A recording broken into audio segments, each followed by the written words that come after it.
Quando eu vou atender ansiedade de separação, eu gosto de deixar muito claro para as pessoas uma questão, que é justamente assim: é, quando eu estou falando de ansiedade no contexto humano, a gente consegue traduzir em palavras o que acontece com o organismo do humano.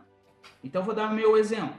Eu estou ansioso porque agora, em novembro, eu tenho que fazer uma aula na pós-graduação de comportamento animal e daí vai ser praticamente 12 horas de aula e tem que ser um conteúdo power, porque o que, que acontece? É uma pós-graduação em comportamento animal. Não é simplesmente você dar um cursinho ali de final de semana, coisa e tal, é o nível dos profissionais que ali estão, é médico veterinário, coisa e tal. Então você tem que fazer um conteúdo muito legal. Então isso me causa uma ansiedade.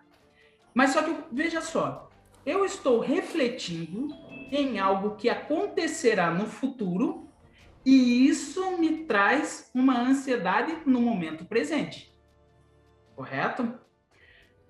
Como é que isso acontece no cachorro? Haja visto que eles não têm um pensamento, eles não têm uma reflexão para o futuro.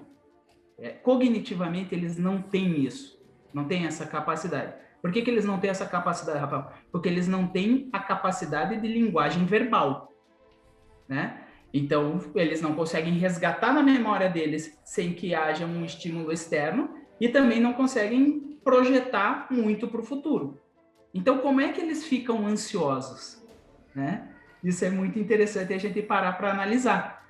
A gente fica ansioso só de pensar no futuro. Eles, por que, que eles ficam ansiosos?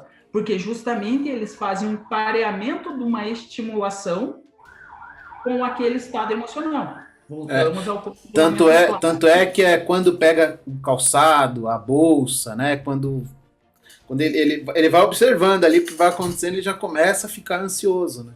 Isso é a formação minêmica de tal situação, a formação da memória de tal situação.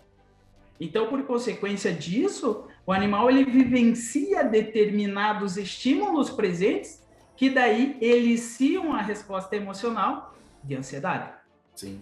Certo? Então, essa é a primeira coisa. E daí, você me falando do caso do Yorkshire, do vira-latinha aí, Uhum. dessa mulher, você pode perceber que no presente em que acontece o comportamento ansioso, a expressão de um comportamento de ansiedade, a dona precisa estar presente.